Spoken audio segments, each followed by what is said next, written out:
நகராட்சி துறையில் அதிகாரிகள் நியமனத்தில் முறைகேடுகள் தொடர்பாக ஆதாரங்களுடன் அமலாக்கத்துறை கடிதம் எழுதியும் முந்தைய திமுக அரசு முன்னாள் அமைச்சர் நேருவை பாதுகாத்தது என தமிழ்நாடு அரசு தரப்பில் சென்னை உயர்நீதிமன்றத்தில் குற்றம் சாட்டியிருக்கிறது.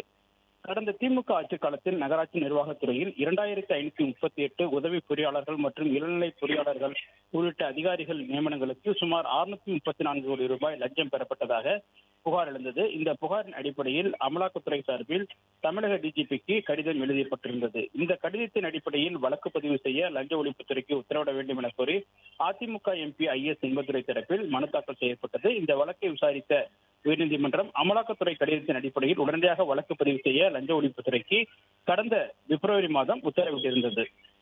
இந்த நிலையில் தனது தரப்பு வாதங்களை கேட்காமல் பிறப்பிக்கப்பட்ட இந்த உத்தரவை மறு ஆய்வு செய்ய வேண்டும் என கோரி முன்னாள் அமைச்சர் நேரு தரப்பில் சென்னை உயர்நீதிமன்றத்தில் மறு ஆய்வு மனு தாக்கல் செய்யப்பட்டது.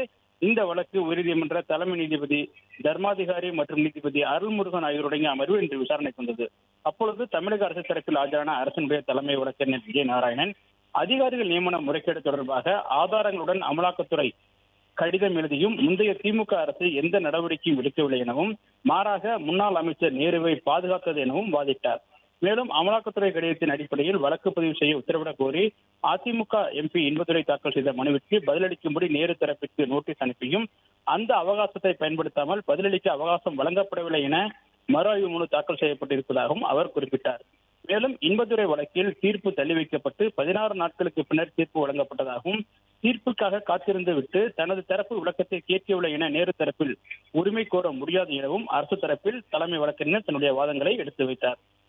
நேரு தரப்பில் ஆஜராகியிருந்த மூத்த வழக்கறிஞர் சித்தார்த் லூர்தா மற்றும் அரவிந்த் பாண்டியன் ஆகியோர் நேரு தரப்பு வாதங்களை கேட்காமல் வழக்கு பதிவு செய்ய உத்தரவிடப்பட்டிருப்பதால் நேருவின் உரிமை பாதிக்கப்பட்டுள்ளது எனவும் வழக்கு பதிவு செய்ய பிறப்பித்த உத்தரவை மறு ஆய்வு செய்ய கோரி முந்தைய ஆட்சியில் தாக்கல் செய்த மனுவை தற்போதைய அரசு வாபஸ் பெற முடியாது எனவும் அரசுக்கு எந்த அதிகாரமும் இல்லை எனவும் வாதிட்டார்.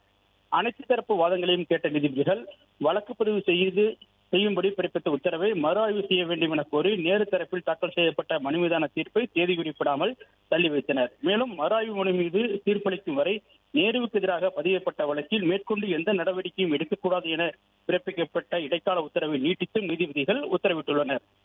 பிளே ஸ்டோர் மற்றும் ஆப் ஸ்டோரில் இருந்து பாலிமர் செயலியை QR கோடு மூலம் பதிவிறக்கம் செய்யுங்கள்.